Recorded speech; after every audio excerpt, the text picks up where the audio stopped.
Hello. It's your girl, Shawn LeRae, back with Boss Talk. Welcome. Happy Wednesday to you all. I hope that you have had an amazing week thus far and that you're looking forward to an even better ending to your week. I love Wednesdays, not just because it's Boss Talk Day, but also because it's like right in the middle. I do not work on Wednesdays. I don't see clients on Wednesdays.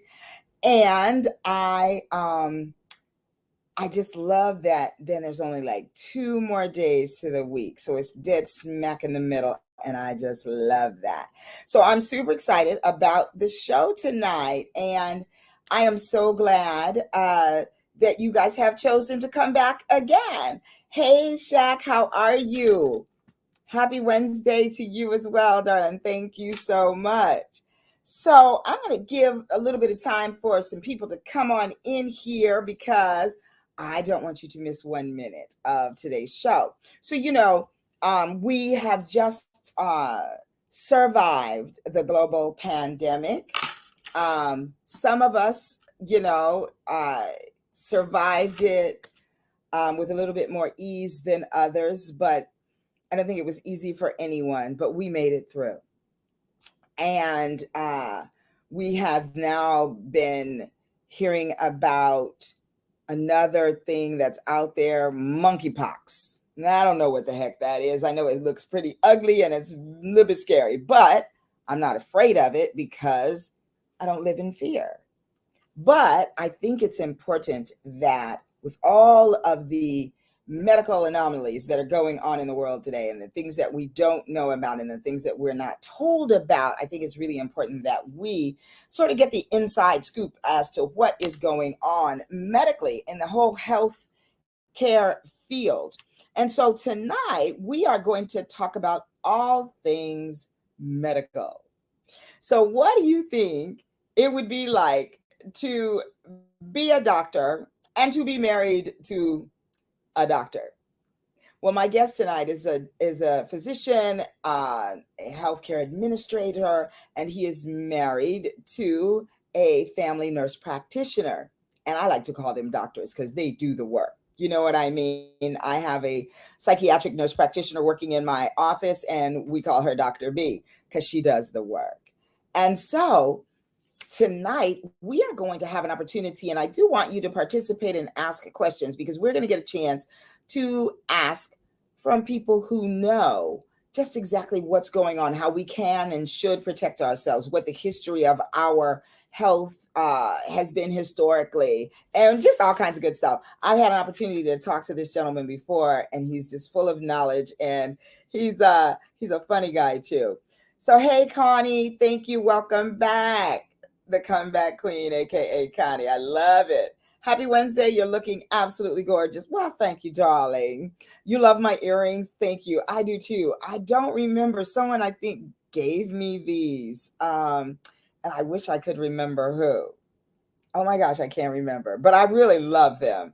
And as a jeweler, it's very rare that I like to wear other people's jewelry. But I've been having a lot of fun with some of the fun things that I get a chance to sport these days. So I want to tell you about my guest tonight. This man, Dr. Godwin O'Rourke, is a physician, experienced medical director, public health officer, and quality improvement officer with an interest in international health and development. He has worked extensively in disaster relief and humanitarian assistance internationally in the Middle East and North African region, Sub-Saharan Africa, Asia, and in Latin America, where most of his work has focused on public health assessments in a range of humanitarian crises, man-made or natural disasters, war and conflicts, population displacements, disaster preparedness, and in the development of health systems. As a public health officer, he has served as the face of various organizations and is responsible for public health policy development and community health planning, and as a subject matter expert, working closely with the state and federal agencies, professionals, and support staff, and other stakeholders. He has also played strategic and critical roles in collaborating with emergency management agencies, community health providers, foundations, committees, community based organizations, and the community at large to set local public health priorities and policy and the emergency management services program. And that is including ambulance capacity and other logistics. He is also involved with training exercises, emergency services planning, coordinating and working with various emergency management professionals and associated agencies, identifying grant opportunities and oversight of other grant programs. This is one busy gentleman. Additionally, as a senior fellow of the International Human Rights Consortium 2002 and 2003, Dr. Godwin Orke traveled widely in Central America researching rights to health and other socio-demographic and economic considerations affecting access to health. He has considerable experience in the field of health policy, disaster relief, and humanitarian assistance to come in complex settings. He has been blessed with cross-cultural experiences and has had opportunities to tackle real life, diverse professional challenges, and has successfully designed or implemented programs in the remote mountaintop Himalayan communities, in Dust Bowl desert terrain, Mayan indigenous villages, to conflict affected populations in different regions of the world. He also serves with specialized agencies of the United Nations and is active in the non-governmental and nonprofit sector. He is retained as an emergency public health specialist in the Global Health Center of the World Health Organization. He is a proud Ralph Bunche International medalist, and he is also a member of the Military Reserve in his home state of California. So without another word from me, please welcome to Boss Talk, Dr. Godwin Orke, affectionately known as Doc G. Hey, Lady Sean, it's good to be with you. Thank you for having me. I would like to meet that Dr. G. I almost didn't recognize what you were reading, but it's good to be here, to be amongst my own people, and to talk about the business of the day. Yes, yes, indeed. And Yes, I indeed. absolutely loved your introduction when you said you were not afraid, Oh, well, yes, because yes, that's just a smooth transition from our pre-talk, our yeah. pre-show talk to this one. When I asked you, are you, do you fear? The monkeypox. Yeah, Yes, because yes. in our recent experience with the COVID, just as you rightly said, fear was initially used as a tool. Ooh, Then talk about that. it became a tool of misinformation and disinformation. Mm-hmm. Hey, Lady Shan, do you remember when we all rushed to the grocery stores to get toilet papers and we stood in line for that? Oh, yes, I remember. What has that got to do with COVID? Now, please reflect on that. Why did we Well, all buy all the paper towels and the tissue roll well, paper? there's one thing I have to say that is kind of funny. My dear sweet late husband William, who succumbed to COVID in February of 2021, but Sorry. he was a Boy Scout. So when everybody was running out there grabbing all of the paper towels they could get and the canned goods and all of those things, we had it already. We had it in our pantry because my husband always bought in bulk. And everyone that would come to our house would be like, can I borrow some paper towels? Can I get because we already had it. So I must say though that I think that that was part of, I think that was part of the fear of the unknown, right? We'd never done this before. And I think that certainly the media and the marketing representatives certainly saw that as an opportunity, you know, to increase sales. Yeah, so fear is not an effective tool. It is Absolutely. it divides us rather than bring us together. And in my campaign, I came home to the US to rest. I did not expect that this would be, because it used to be on the other side, those people versus us. But Mm-hmm. the further we move away, the we versus them merges into a morph, Mm-hmm. and that Yeah. is global health. So the weakness, they sneeze on that side, we get cough on this side. So what is that? Which side which? Yeah. Which one do you want to be? Take your Exactly. pick, right? Yeah, yeah. So how did you get started in the health industry? My friend Connie here says that I've worked in the healthcare industry for almost 30 years. I'm back in the office again as of next week. Wow. And now see, this is something that I didn't know about my Connie. Interesting. So, Good for you, Carney. We need people with experience. We also need stable hands and clear minds. mhm, Stable, and because now we have, it's a generational thing, and it is only natural that we transition. So for mhm, somebody like Connie, I know that definition of success will be our ability to replicate herself. And the replication is, how do you hand over to the other people to pick the baton mhm. and run with it effectively? Because with all my riches, without a legacy, Right. it's all gone, as an example, because I'm not Exactly. going with anything. But that is success. I got into healthcare just because for me it was a natural thing to do. What is natural? Luckily, I was blessed. I went through school and I was good enough.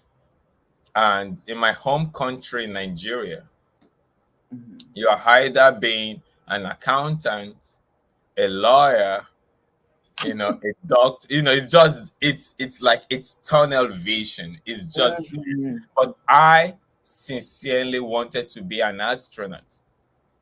Oh, really? I'm Yeah. learning new things. Tell And us about that. we don't have a space program. We don't know anything about that. But I am just a passionate person. But I wanted to go to the moon.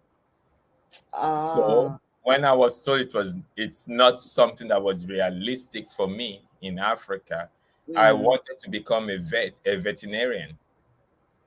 Interesting. And So, how did you make the switch? I was told you will treat only goats and cows Oh, because it's animal husbandry. Who takes their dog or cat to the hospital? So to ah. compensate, I dropped low as okay, I will treat humans. As a consolation, right? Since I can't treat the animals, I'll deal with those humans. Yes. And in dealing with humans, very on my passion, I noticed a shift. Everybody wanted the science of medicine, Hmm. but I wanted the art of medicine, touching, Hmm. healing, speaking to people. So it gradually moved to the preventive and social medicine, PSM, moved to community health, eventually now moved to population health, that simply describes you've been ill for a week or two. Why did you come to the clinic? Because there are Mm. many factors why that person did come to the clinic. To explore the health seeking behavior, to look at Hmm. the social determinants of health, to talk about issue of equity. Ah, there we go. So that was how I essentially, I won't use the word derailed, because there are so many smart physicians and clinicians, and I don't consider myself one of them. Oh, come on now. But in Well, you have thinking, some analyzing, disagreement. See what that says? She, Terry, my soror, she disagrees with you. She said, very knowledgeable, indeed. that is very kind. But in considering that, in consideration of that, I always tell them that we make those doctors that are so good and smart, we promote them until they become administrators Mm-hmm. and they reach their level of incompetency, not competency, Ah, because they are incompetency. so good to dealing with people, treating them, but you now give them the administrative part of medicine Right, and right. leadership, and you know what? It is not that, and that is one of the key issue in the healthcare industries. Everybody has a DR on their title, but if they've left them in their area of competency, rather than promote them and reward them to become incompetent, we will not be going around like this. Mm-hmm. And in my travels around the world, as you read in the intro, you emphasized a phrase or a word that people will not probably pick initially. You talked about health systems. Right. You didn't talk about health services Mm-hmm. to Well, different. I definitely can relate to a couple of the things that you said as a mental health clinician, because when we are in school, and this is something that my colleagues and I are talking about all the time, and that is we are taught theory and application, but they don't teach us anything about the business of mental health. So then we are out here, we have burned ourselves out in some of these agencies. We have been restricted in the way that we can help people, and the ways and the modalities that we can use. All of that is very restrictive in the public sector of mental health. And then when we get into private practice, we're like a deer in headlights, because we don't know anything about systems and about building programs and about sustaining programs. So I love that you have sort of transferred over into some of that administrative and the systemic pieces that go along with healthcare.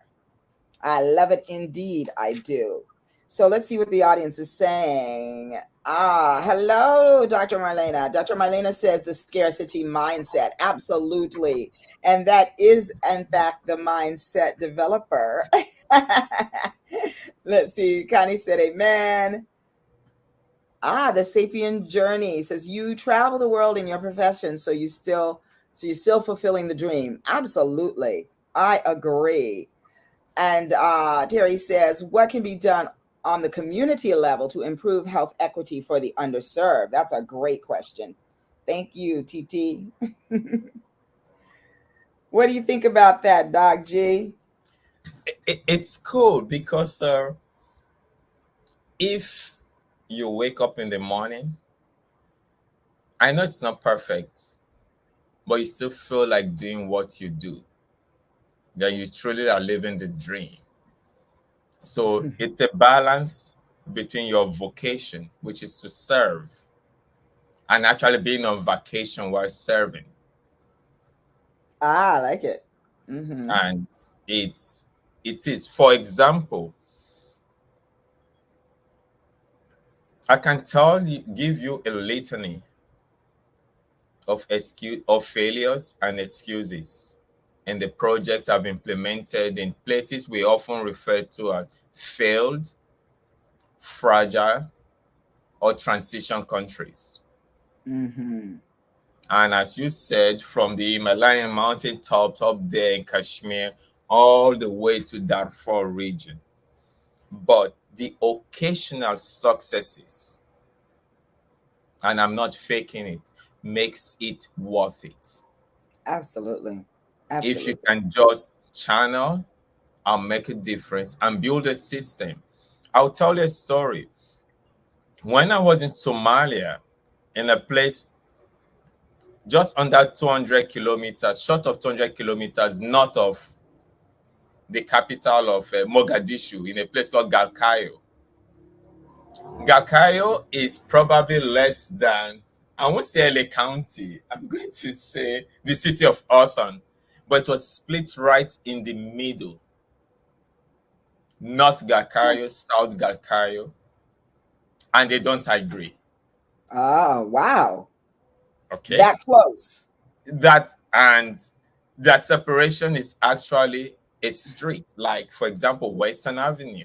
That is just the separation. You cross from this side, then you're on the wrong side. Wow. Now, I was based in the north, but I was supporting both Galkayos and the entire region. But there was a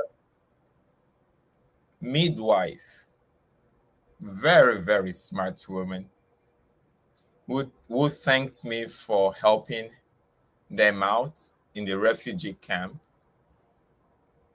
And she also said, with me, it has been of tremendous help, but without me, they will still continue. In other words, Mhm. Yeah. consider yourself privileged that you are able to serve. Right. That was my humble pie for that Mhm. day. Yes. Well, Never forgotten. and the truth about that is that's why it is so important that we create systems. Systems are replicable, and if we consider that you are amazing and awesome at what you do, but if you go in there and you make it all about Doc G, and you create this amazing system and you go whoop whoop Doc G whoop whoop, and then you leave and it goes down the tubes, then what have you really done? So I love that you get that and that you operate from that premise. I really do like that. So can you touch on what Terry asked about the doing something in the community level to improve health equity for underserved? Terry works for a mental health concern in Ohio, and so you know um, help answer that for us. That's Hi Terry. That's a very interesting question because the issue of health equity and inequity is currently a topic that is out there that everybody wants to look at. Let me give an example, just an arbitrary one, not the one you expect me to say. Mm-hmm. We have children in school. Our focus is keep them in school during the pandemic. Then we send them on for the holidays. We tell them to take the at-home test and take a screenshot of it and send it to the principal that they are negative or positive, just for safety, collective safety. What is wrong with that approach? Everything. You know, the first thing that is wrong, minus the timestamp that we assume. We also assume that their parents have smartphones. Mm-hmm. And then we're We just talking underserved, right? understand. Yes. So when you're talking about equity, you have to go through the whole spectrum of access, which will mean can they afford it, which is affordability, and the system itself, is it adaptable enough? I am not racist, but I probably would not like to see a Chinese gynecologist as a black woman as my first choice because there's some things I want to discuss with her. For example, Right. acceptability, does it blend with our community? An example is the location of the grocery stores and the fast food joints. Come on. And I Yeah. live in a place where we don't even have bus stops. If I cannot afford the bus a car, I can do a proper grocery shopping. Right. So And in if the fast food place is on the way, then I'd I don't rather go understand. there and buy my $1 meal at McDonald's.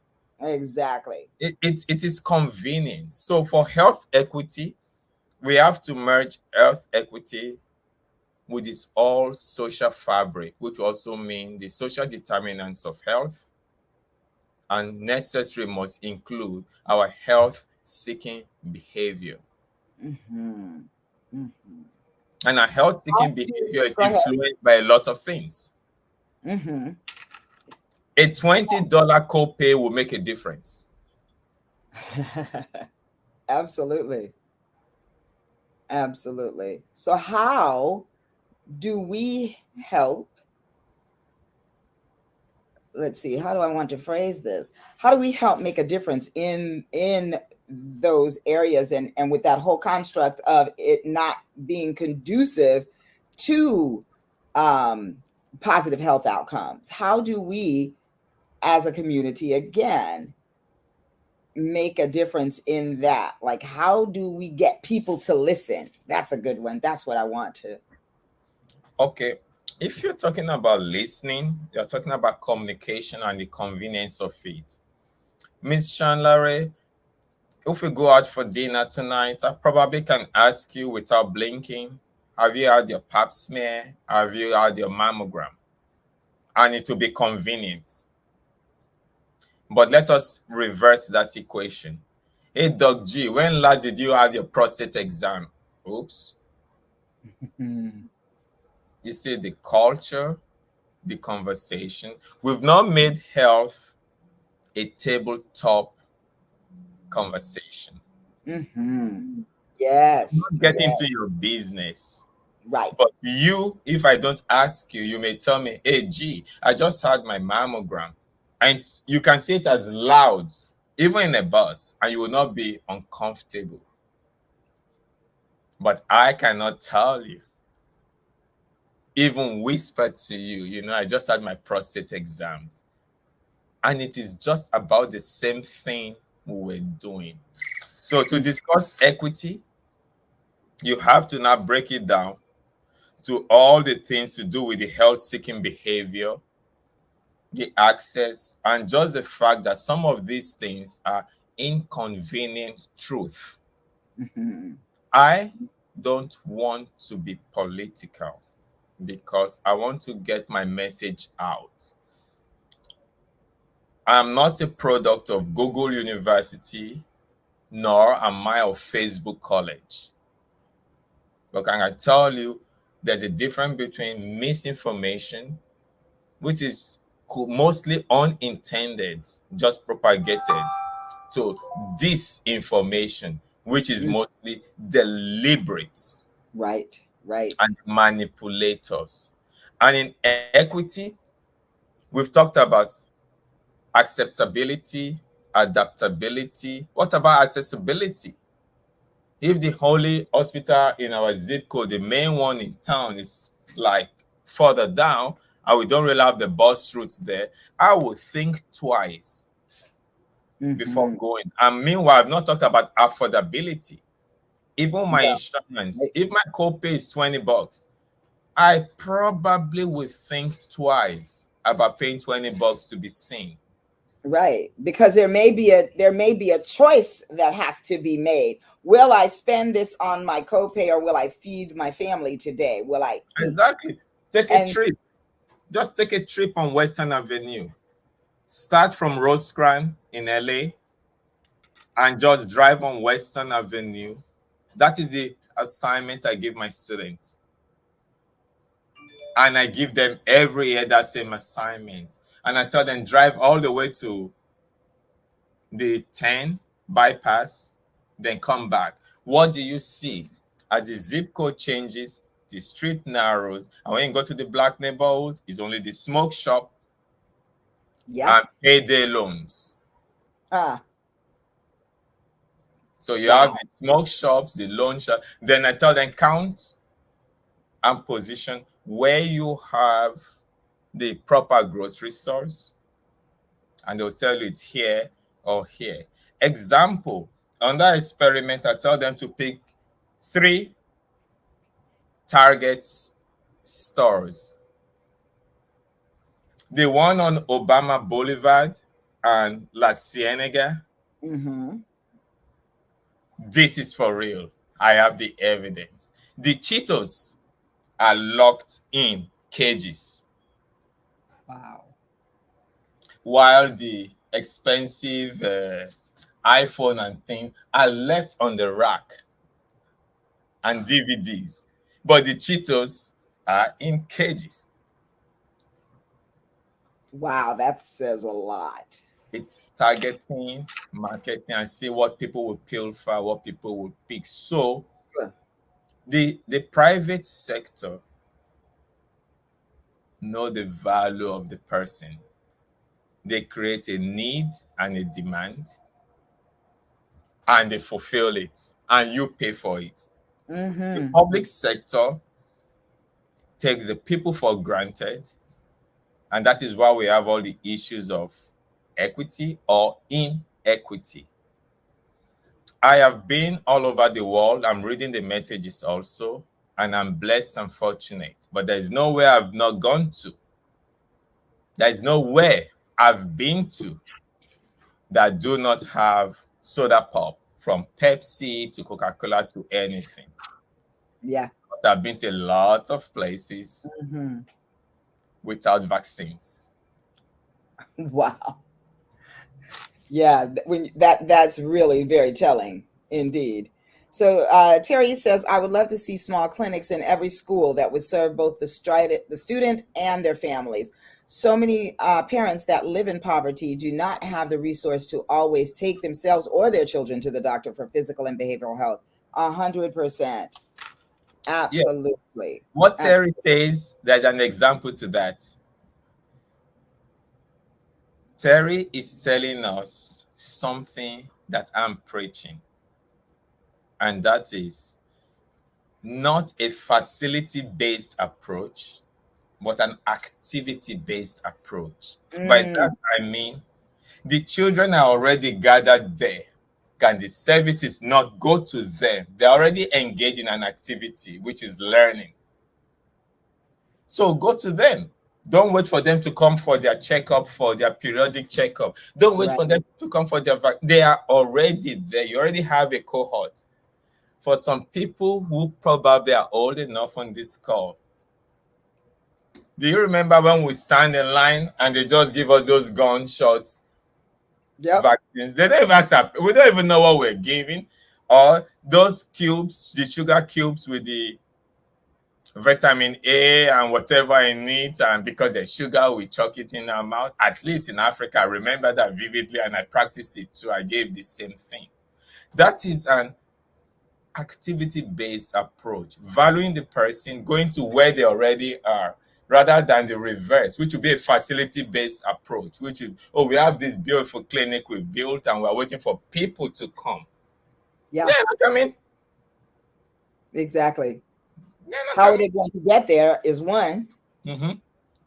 How will they Because get let's say they it? have a job, right? Yeah. The hours of It, the clinic don't match their it, jobs. it, it's the triple D's: decision, distance, and the determinant. When they get there, will they really be taken care of? But what about when we shift? Even of having the small clinics in schools, I dare say, can we coach our teachers who are trusted members of the community? We're not adding another layer to their work, but telling them to identify the common signs of cold, of this, of that. I know when to refer the children to the nurse aide or whatever in the clinics. Right. Because those kids, if they are our priorities, they are there. Yeah, They are available. Go to them. exactly. Yes. They always say that when the student is ready, the teacher will appear. We can change that. When the student is ready, the doctor will appear. Uh, Shaq says, yes, healthcare is privatized. She said that would be awesome. And Dr. Marlena remembers exactly what you're talking about. So, when you and I met, we actually had you as one of our speakers for Men's Health Month for our Black Women's Network. And that was back in, what was that? June. Was that June? June. Yes, yes. So it wasn't that long ago. Now, at that time, we did not get a chance to meet your beautiful bride, but I think she's here. And if she can hear me and she can show her face, I, excuse me, I'm parched. I would love to bring her on. Miss Abby, are you available right now? Um, the doctor and the Mrs. Doctor are doing a little tag team parenting right now, and so she's out with the children. Now, how many children do you have? We have only two for now. We Oh, have one, a senior at UCLA, okay. and we have a 10-year-old that is right now in a dance class that I've just handed over to Abby. And she's the smart one in the family, my wife, because I met my wife essentially, she was working personnel management, not in healthcare, but she Mm, was always a very passionate person. This was about 26, 27 years now. wow, Our that's wedding anniversary is just next Sunday. So it's a shout, awesome. hey, Abby, I'm still here. Congratulations. Yeah. 26 So years. when we met and she saw what I was doing in public health, that also, she just wanted to support and direct our own energy. So gradually, she shifted. And with a shift, RN, BSN, specialty in public health nursing. They went on to do our MSN family medicine practice. And she has been working with the homeless population more and the vulnerable group, and Mhm. has been right here locally. So she just completed on a second master's degree in mental health. Ah, Yeah, because in her own explanation, I know she's trying to log in now. In yeah. her own scenario, she just cannot understand why the underserved and the most vulnerable also come with that title, the mental health issue, and what is mental health. So day and night, she and I, we do our tag team professionally and domestically. And in the middle of the pandemic, she was the one also reaching out to the people and Hmm. telling them that this pandemic has exposed, as Ms. Terry Davis will also agree with you, issues of equity, our health seeking behavior.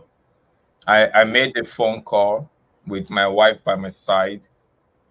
We were working on the same program to call a gentleman that he has tested positive just before Thanksgiving of the previous year in the peak of the pandemic.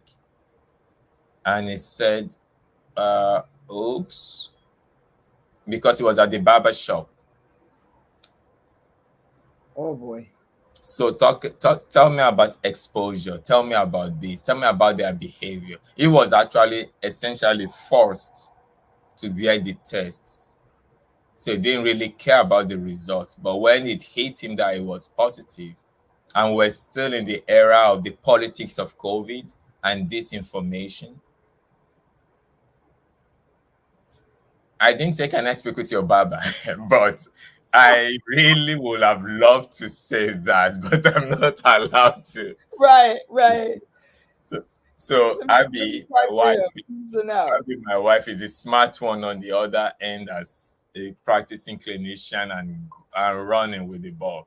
Well, let's actually meet the wind beneath your wings. So, as you stated, Abiola or Abby or K is a nurse practitioner license and furnishing for the California Board of Registered Nursing. She has a Master's of Nursing (MSN) from Charles Drew University and Mervyn Demali School of Nursing, Bachelor of Science in Nursing and BSN from Cal State University, Dominguez Hills, and she is a registered RN for the California Board of Registered Nursing. She has an Associate of Science in Registered Nursing from the Los Angeles Trade Technical College. We call it Trade Tech here. And I have a special place in my heart for Trade Tech. My late mother-in-law, who just went home to rest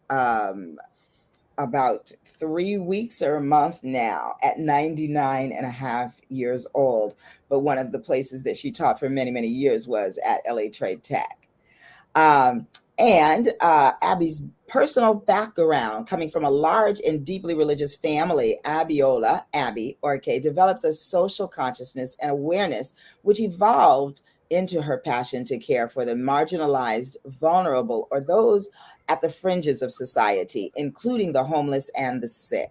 It was therefore easy for her to convert from her training and a decade's work in administration and office management to healthcare as she transitioned from RN to BSN and now MSN as a FNP C, which she'll tell us about that C, but I know that's a family nurse practitioner. Central Neighborhood Health Foundation is a natural fit for Abby's passion. She has served as registered nurse, director of nursing, and currently as a provider. Her professional experience also includes an 8-year stint at programs in the Department of Public Health, Los Angeles County. Abby is a proud mother of 2, and together with her husband of 20 plus years, godparents to many others. So without another word from me, let's bring on Abby. Hello there. Hi, House. I'm good. And yourself? I am well, thank you. Thank you for agreeing to join us in the midst of all of your busy movements today. Thank you for having me. Absolutely. So I think, first of all, that it's awesome that the two of you have joined forces in the healthcare world and are out there really making a difference. I so appreciate that about you both. Thank you so much. So tell me, how do you manage all of that I just read? Because that's awesome stuff, but it's a lot. and a family. So you have a 20-something-year-old graduating from UCLA and then a 10-year-old. Yes. Girl, my hat is off to you. I nod, I bow. Thank you.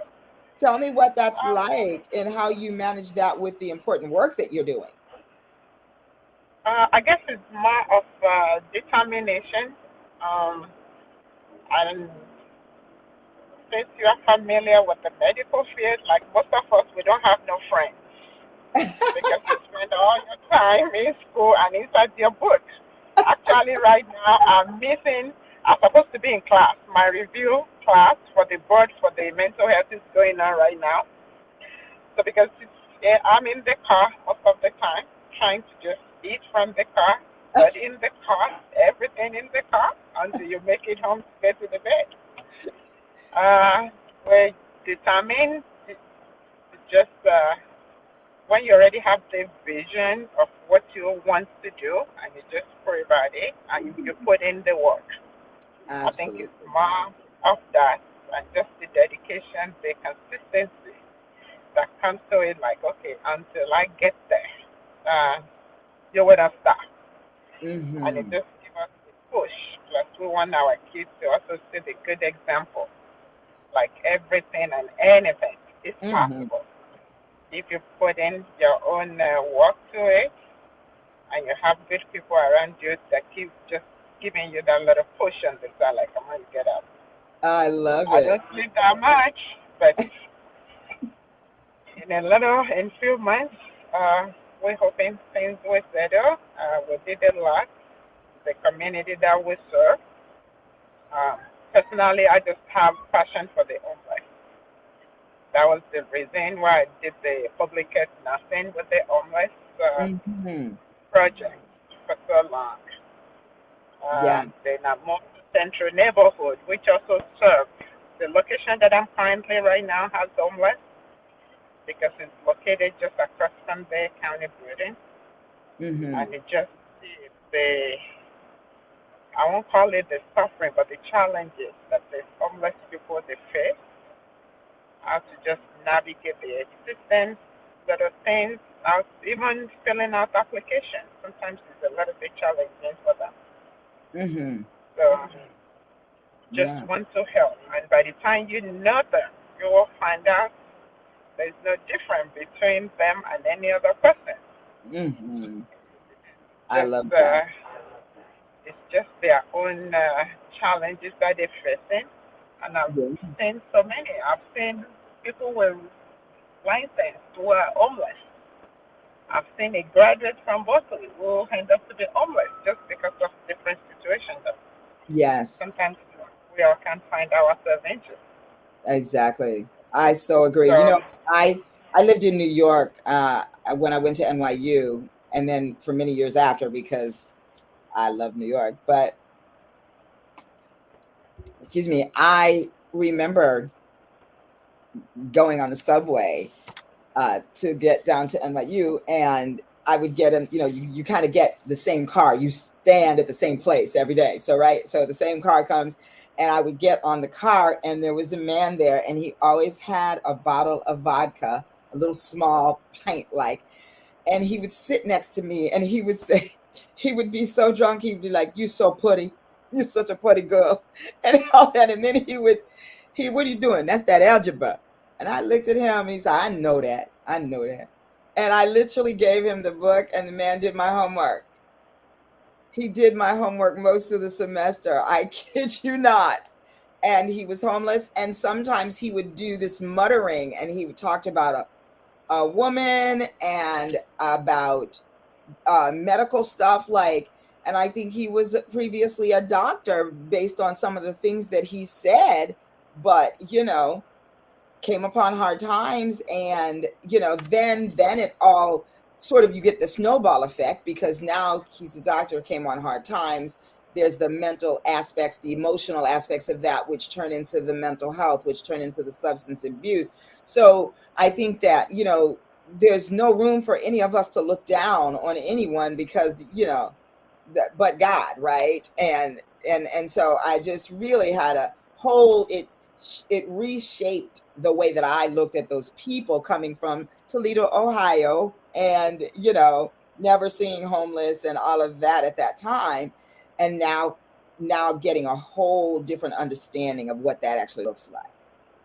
And particularly in this economy right now, in this recession and all these re's and d's and isms and all of that we are dealing with right now in this season. It's amazing. You have an alum here. Dr. Marlena says, my sister, I never get this right, CSUDH alumni. And Dominguez. yes. Dr. Marlena is a psychologist. You, Yes. you know, my wife and I, we went with my daughter. I met my wife downtown LA with my daughter with me to run some errands. Uh-huh. Ate in a restaurant and we were leaving. As we were leaving, right in the middle of downtown, there was a man that was lying on the street. You remember Mm. that story, Viola? Yeah. And she was ahead, and she walked essentially. The man was invisible to my wife. She just crossed and continued. My daughter was in between us. She paused, which made me stop. So I went and I waited for my daughter. My daughter looked at the man and said, Why are you? "Yeah." She And said the man, what? Why are you in this love? "Yes, how are you?" And the mom was already ahead. Oh, And the man looked up from the street and said, "Young lady, now that you've asked, you've just made my day. Thank you for talking oh, to me." wow. and the tears will not just rolling down my cheek, and it is essentially invisible. Right. Mm-hmm. And we've taught her not to ignore people. So it was a reverse learning experience because we really don't know the story of the other person. He's Right. he's definitely homeless. It could be going through any other mental health challenges, Mm-hmm. including substance abuse, but he is still a person. So how do we handle it without the labels? And in the show, you and I were at last, we were reminded that as a black man, unfortunately, one of the most dangerous encounter you can have is a traffic stop by the police. Absolutely. But as parents, and as my wife will also know, the most important, my wife does not ask me where I'm going to, but she just wants me to come back home safely. So it's to Absolutely. make it home safe. You can see that balance Mm-hmm. Mm-hmm. and where mental health is and the vulnerability factor. My wife will not tell you about it when I'm on the call. She is the one. I'm the chatterbox. But you know what it means to go to Skid Row every single day for more than 2 years and plus, Mm-hmm. and what could Wow. be thrown at you, and you don't quit, I and you love walk that. on that street. It's exactly what she said, the determination, yeah, to make a And they could difference. find a replacement for her when she transitioned to another position that somebody will stay. Yeah. Time she Yeah. comes back home as high as a kite because other people are smoking and she's sniffing. Yeah. You are so funny. Dodgy, you are a mess. Well, I know. That's yeah, for it's so funny because marijuana. that is the whole thing in California. This legalization is like, whoa, for those of us who don't smoke, it's like, wait a minute, what? No matter where you go now, it is outside, and you're like, Yeah, you can what's smell going it on from a here? mile away. Yes, yes, absolutely. Shaq says, thank you for serving. Absolutely, absolutely. Thank you. Yeah. Exactly. I appreciate what you do, and then of course the mental health aspect of it now. So tell us what it is that you're going to be doing in that area. For the mental health, actually went into, I was supposed to go in for my PMP. After I became the FMP, like half of my patients, they have different kind of mental health going on that I could just tell. Mm-hmm. I also learned not everybody wants to talk about mental health. Yes. Even as simple as, oh, I'm not happy today. Nobody wants to. I've come across some patients, their perception about mental health is, oh, do you think I'm crazy? Right. And I always just joke around like, no, all of us are crazy. We just have a different day. Right. Right. Maybe my crazy day is not just today. That's why you see me smiling. So with that, I face a challenge sending them to the mental health. I understand because when I work downtown, I've gone to the mental health office downtown before on behalf of one of my patients, and they gave me a really thick packet. I would say 10 to 20 pages. That is the intake because she refused to come inside. And I look at that packet. I'm like, if I have to fill this, it would take me 3 hours. I can't even imagine giving it to my 65-year-old patient. So I'm Yes. like, okay, this is not a joke. After you finish out the packet, then you turn it in, then you get to meet maybe like a social worker on your next visit. I think it is on your third that you actually get to meet with the psychiatrist, get your medication, and stuff like that. I'm like, Wow. okay, so how long will that take? Then Exactly. all of a sudden, you're like, okay, this is something I can do myself. Right. And But I think you're I can do myself. I love that. I love that you see a challenge and you're like, I got this. I love it. We have a new audience member here, my sorority sister Rhonda James. She says, "Good evening, very informative show. Thank you both for your dedication and compassion for being committed to making a difference in the health profession. What a blessing. Thanks, Doc." Thank you, Thank you. Soror Rhonda. So Absolutely. that was why I went into it. Currently, I'm studying for the board. Hopefully, I get to Okay. sit for it very soon. Yeah. And Now, so see, what is this? MP? MP? uh, this will be PM, Primary Mental Health Nurse Practitioner. That would be Ah, DP. okay. Okay. I love it. I don't know if you heard earlier. I have a psychiatric nurse practitioner on board here in my office, which we're very excited to have her. We see a lot of veterans, the veteran population. We also have a contract with that's with Tri West. We have Tri Care, and Tri Care is active duty military and their families. So we're very proud and excited to have those contracts. I have definitely a special place in my heart for the vets because my William was Air Force intelligence.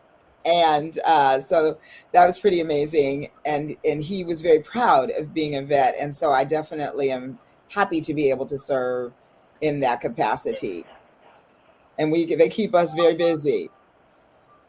But So I So I'm think I would sure say that everybody rejoiced that the bill was signed by the Senate, was passed by the Senate yesterday about the pits and supporting about the that. vet. The bond pits in you remember that with people in the war zones for waste disposal, we just have this The massive. burn pits, yes, yes, So it was agreed, then disagreed, then yesterday it came back, and it really makes no sense. All those fumes, all those things exactly. coming with. Yeah, I had several young men who had been exposed and were fighting. What these veterans have to do to get the care that they need, to get the services that they need is abhorrible and Mhm. detestable, I must say, because I see them come in. I had a young man who could barely walk and he was not. They were fighting him to be 100% service connected disability. And my William had uh, everything on the list from Vietnam, and they still fought him until he left this earth to mm, get his service connected disability. And it is just really insanity. And I think that sometimes I look at it and I think that, the system should be getting better, but it's not. No, it is not. That is why at the beginning of the show and the part that I hugged in the show, I did not mention service delivery. Mm, I defer that to my wife and to other people who are implementers. They are actually there doing the thing. But I talked about the silver, the systems hmm. development so that it is sustainable, so that we know exactly how we are doing these things. My Yeah. wife works with homelessness, which means I work with homelessness. Anything she's working on is what I work on. Anything I'm doing is what she's doing because we talk about it day and night, even for leisure. So I Mm, always volunteer for the homeless count for LASA, the Los Angeles, the housing services agency. So every year we do the count. I'm always one of those people actually counting with the different models. But mm. I count not as a tourist, but more to understand. If I pick a track that is assigned to me, I'm going to give a visual. Figueroa Riscalson on Figueroa and Olympic. And I walk just down street alone. And before I make it to Maple, I'm already at Skid Row. Yeah. Just that walk alone. So to be Exactly. spending $1,000 a night at Wisconsin, and you see the homeless encampment just down the street. I don't Just blame anyone that can afford the homeless, but you should ask, what are we truly doing? We're doing a lot. There's a lot of money being thrown at homelessness, but the incompetence is on again. the table. Hmm. Almost like the monkeypox issue now that you're talking about. Money will be thrown, but money will not solve the problem. And that in fact is one of the biggest problems, because the haves, if you will, believe that that's how they can solve everything. Throw some dollars at it, but we don't need the dollars as much as we need. And the disbursement of those dollars is misappropriated, because there are so many other areas where dollars might help, but we don't see them. Like, let's use those dollars to give, you know, public health care, where people can afford to go to the doctors, where we have a system that is not based on how much money you have being the catalyst to how well you can be. And it's obnoxious and a shame. Gwendolyn says, thank you for your compassion work in the community. Thank you. All of us are doing it one way or the other. Yes, yes. So I think, one other thing I wanted to mention is again back to your idea for systems, because money can create systems, but that's not where the money is being appropriated. It might as well be that they pour it into a big black hole, because when you I see, don't see money. huh? I said, me, I don't see money. I mean, it's challenging, like you mentioned. Like I have somebody today, some insurance will not cover as simple as annual suppository for somebody with hemorrhoids. Wow, They will not pay for it as just, and I mean, it's not that's not to even despicable. cry. That is That's just despicable. And here's the thing: if we just look at the other systems and the models that are out there for us in other countries and other places like Europe, where healthcare is a given right, they're much healthier than we are. They have so much less diseases, so much less unnecessary death. And the people that are the powers that be pretend to be blind to that. No, they I, are not blind because you are describing in the same sentence what we call the universal healthcare system, which means everybody should have the degree and level of healthcare they deserve at mhm. the time they need it in an acceptable and adaptable way without being bankrupt. It is, Yes. US is one of the OECD country where we spend between 14 to 17% of our GDP on healthcare, but most individuals still go bankrupt because the right and access to health that you take for granted is not a right in the US. Yes.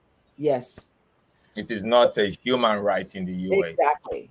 And it And so should some be. people serve and reserve their illnesses for the emergency room as the first point of contact with their physician. Yeah, absolutely. The Sapien Journey says part of the problem is the need for treatment and mental health services. We live in a society where we can't force people to get treated. And if people choose not to get treated, they can also choose to live on the streets.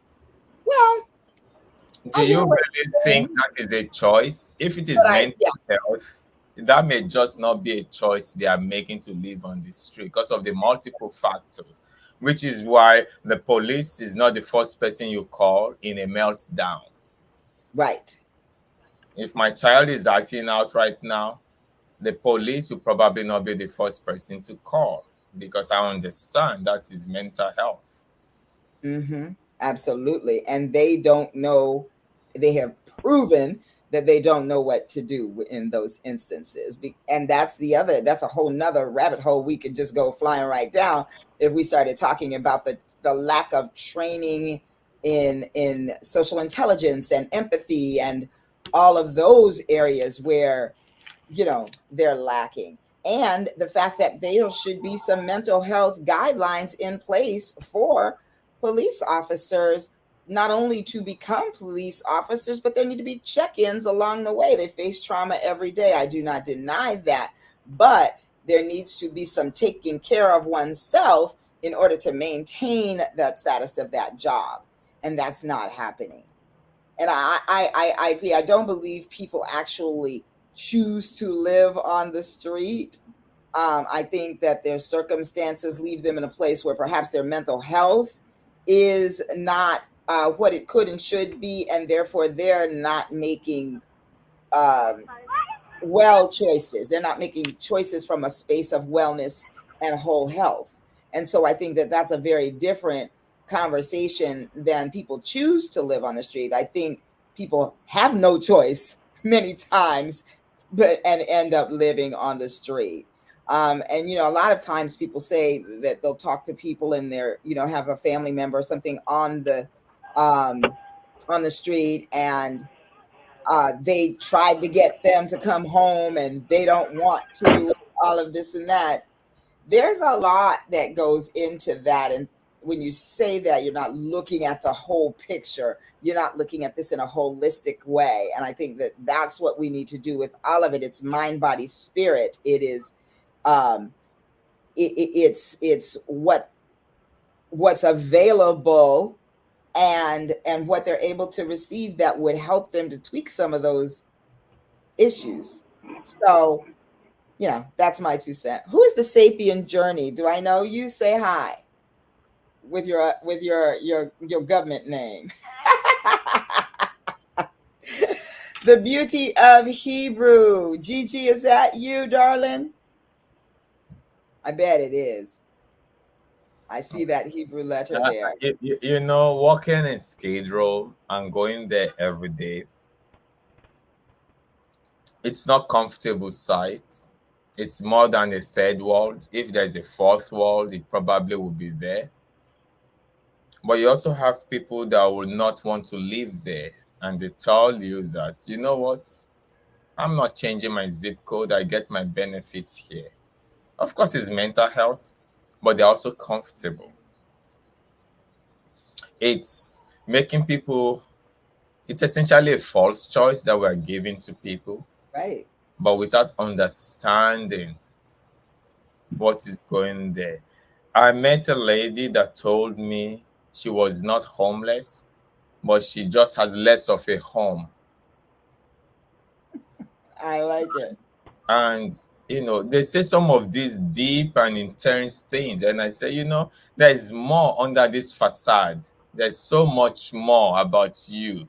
It's not the time I'm gonna ask you, but maybe one day we will get to that chapter of the conversation. And it's just unbelievable to walk up the street and down the street there, and you find a silver medalist, an Olympian there.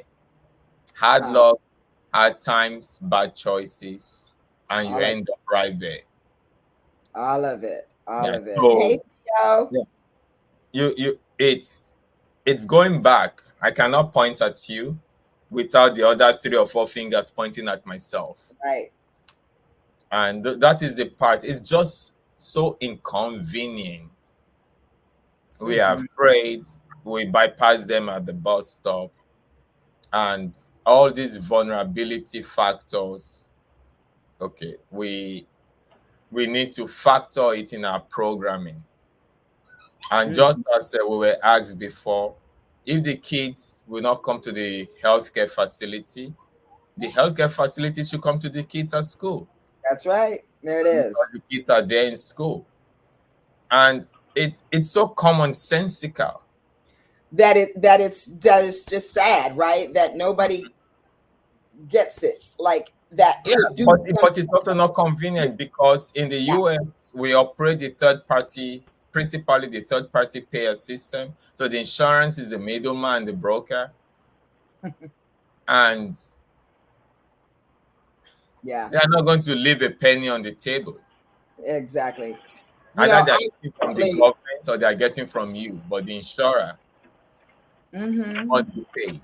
yes. Listen, I recently, as recent as today, I reached out to a health concern. I won't say who, but you get it's like one-stop shopping. I will say that, and I reached out to inquire as a small business how I could give provide health care for my employees, and I got back the rate sheet, and for me, and I am a woman of a certain age.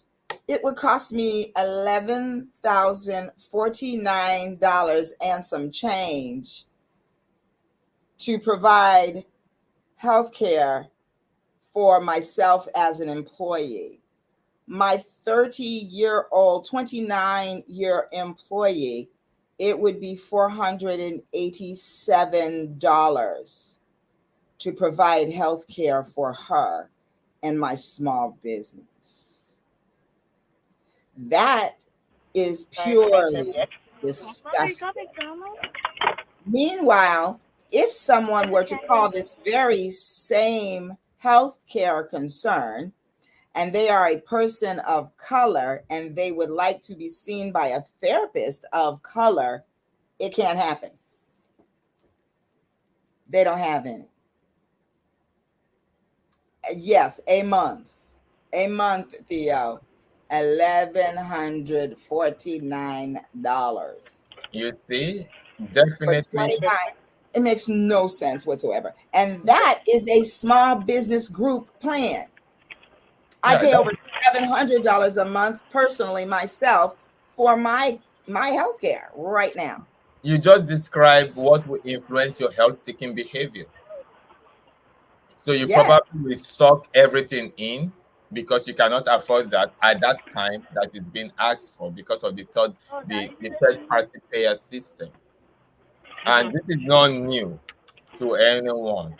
So mhm, as far as I'm not discussing politics, but I always end by telling you that your vote counts absolutely. because our representatives will not make this false choice between a loaf of bread or a trip to the doctor. Absolutely. And that Um, $20 copay, I keep on saying it goes a long way for many households. How many times have you stood in line in a grocery store and the person ahead of you needs to pay with the EBT card or any benefit card? They look around and they gently insert it because they don't want to be seen mhm. with the benefit card.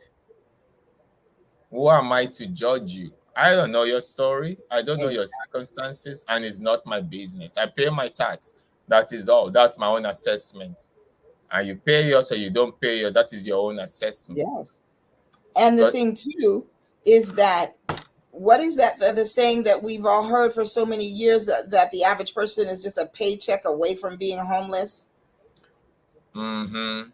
And so let's say that tomorrow your company closes, or or heaven forbid you should have a health issue that takes you out of work.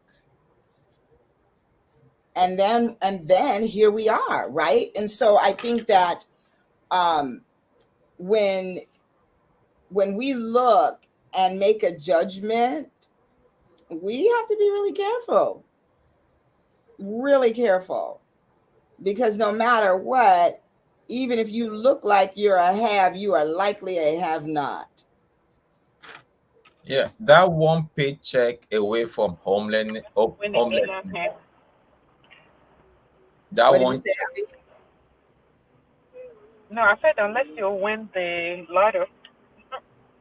Yeah, exactly. 1 billion and something dollars. You have to yes, learn but when you win the lotto, how many Chicago. people have really won the lotto and really succeeded in life? It's almost Yeah, a curse that is attached to it. So, uh, Mm-hmm. if well, the reality check is that for many of us, we are really a paycheck away. And if the current contract makes all of us at will employees, at will, that's all. Mm-hmm. If Exactly. they don't want you, they really don't need to give you a reason why they don't want you. Exactly. They just tell you due to changes in the organization or or Right. We're going whatever. in a different direction. Yes, Right. and you are released and you are giving your terminal benefits on the day off. The day off, not even 2 weeks pay notice, but on the day off. And they say, oh, we rounded it up for you for the next few days. Mm-hmm. No, they're not even interested in like a handover note or something. And if you pull a drama right now, guess what will happen? The security will walk you out. Oh yeah. Absolutely. But Absolutely. that is the same organization that is probably supporting your family's healthcare. Because many of us actually work for benefits and not for pay.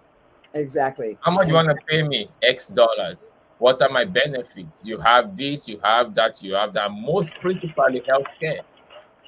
And see, that's the issue with myself as a small business owner. It's not affordable to provide for the people who work for me. Therefore, people are not able to work here, you know.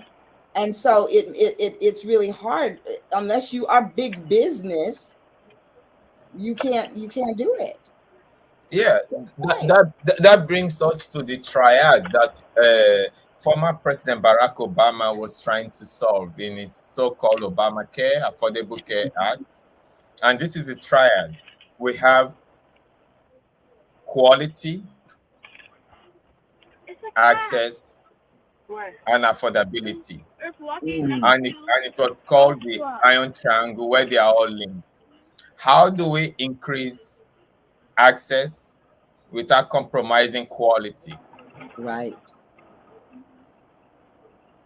Then he said it's just by getting more people enrolled enroll in it. That's the access and then the other one is the affordability. How do we pay for Right. it without with the cost element? If everyone, including the young, have that mandated that reason that everybody must have healthcare and they pay their nickel on dime in a sliding scale, Mhm. it goes into the kitty. So which means we can actually afford it, which is the cost element, with the Mm, government subsidy on a sliding scale and maintain the quality while overall maintain the affordability and the access to the population. So right. I still will not understand if you are looking at the concept of the iron triangle, this triway, why is that a controversial thing? Because the small business owner does not want to contribute. And we move the mandate now to 50 if you have 50 or more employees. There's some people on the right say no because it's ideological. Then some people talked about a la carte positioning for healthcare. Why should I pay for my OBGYN services when I'm a man? And I said, no, Right. you cannot cherry pick.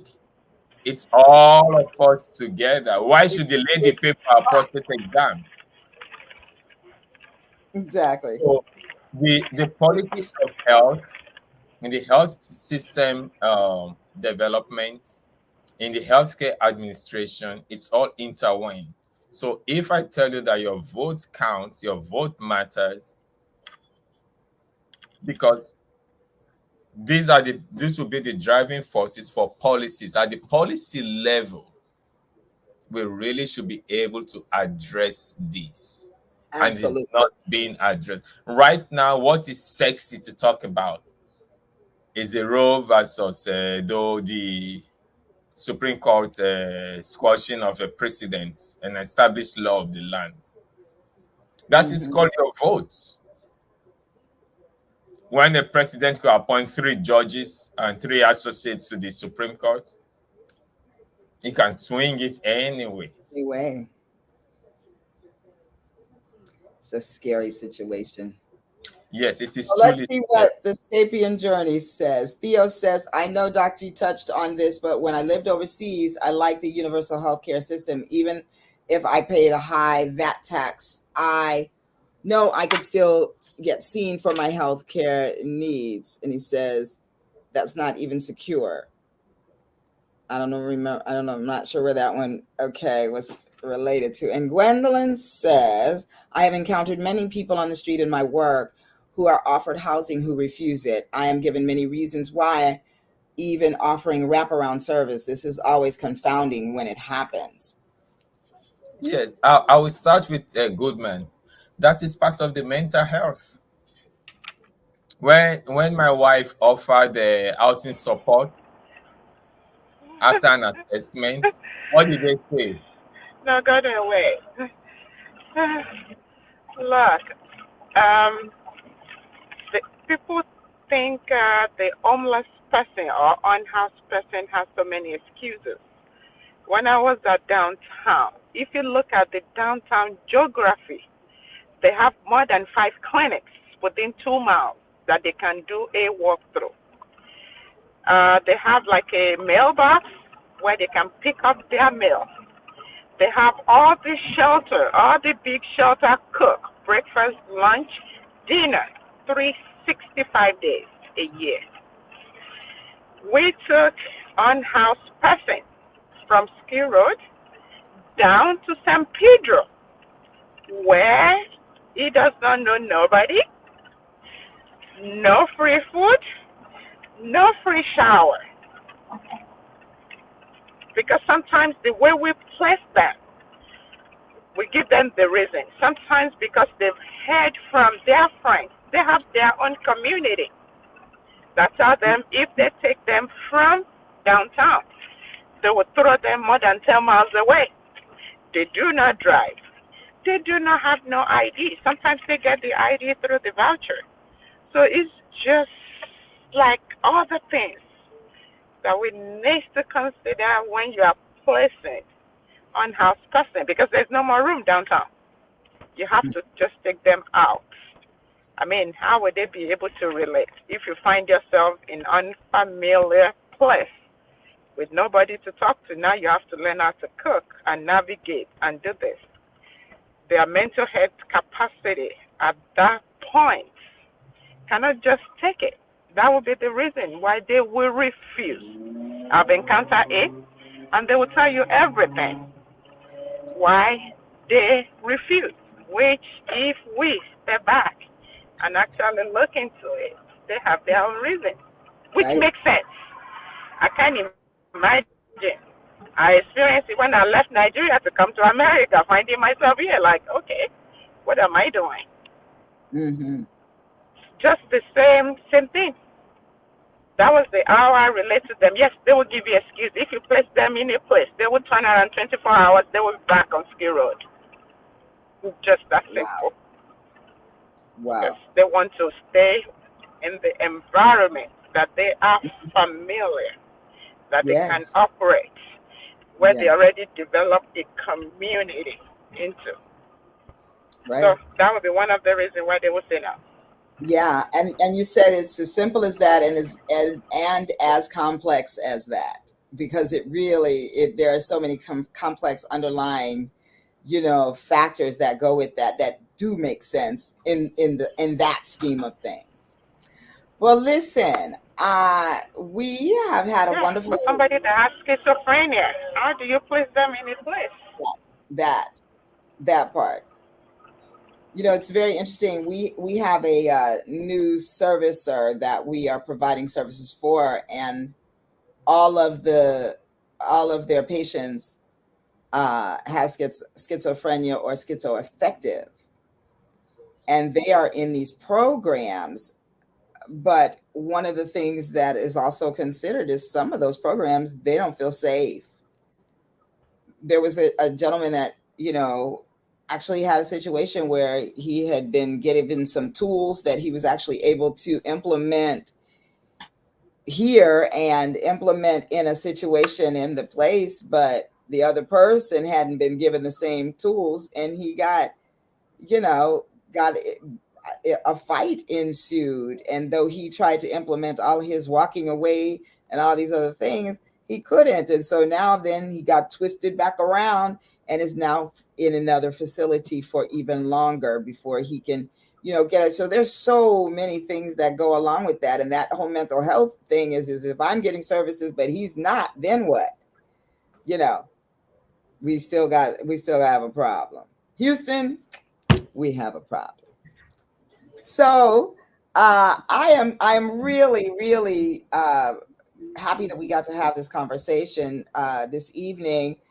I appreciate you guys taking the time out to join me here. And Abby, I appreciate your multitasking, mommyhood, and this. I really do. Drive me. Yes. So I'm glad that I Thank got you to meet so you. much. I'm so happy I got to meet you, and we will have to all do dinner sometime. I would love that. Okay, thank you. So much pleasure meeting you. Absolutely. Doc G, as always, you the man. Thank you very much. Let's get it done and make a difference. And this has been Yes. an awesome opportunity. And Yes. this will I be the love one of many we have to do. absolutely. Absolutely. And I love that we get to have these conversations, and that we ask the hard questions and are willing to look for the hard answers and continue in the fight. I love it. Theo says, thanks for providing the forum for discussion. Absolutely. Absolutely. So I just want to thank everybody for tuning in tonight. Thank you, Theo. This is your first time. I'm happy to have you as a boss talker. Uh, and all the way from the ATL, I want to thank Shaq Nichols for president. I think Shaq is running for the president of the United States.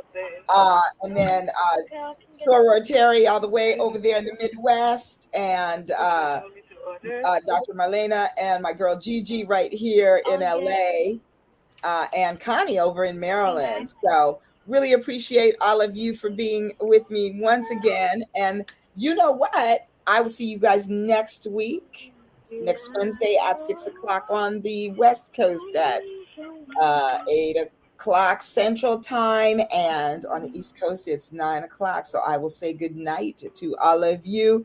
I want to thank you for joining me once again on Boss Talk, and you know what that is. That's bold, one of a kind, sensational superstars, and that's you. So we'll be back next week. Keep in mind that the week of the 31st, not so sure if we're having a show, only because on the 26th, your girl will have had back surgery and I might be having my feet up somewhere. So we're going to see, though, because if I can sit up straight, I will be here. So sending y'all much love. Shalom, y'all, and live love. It's your girl, Sean LeRae, and Boss Talk is out. Thank you. Good night.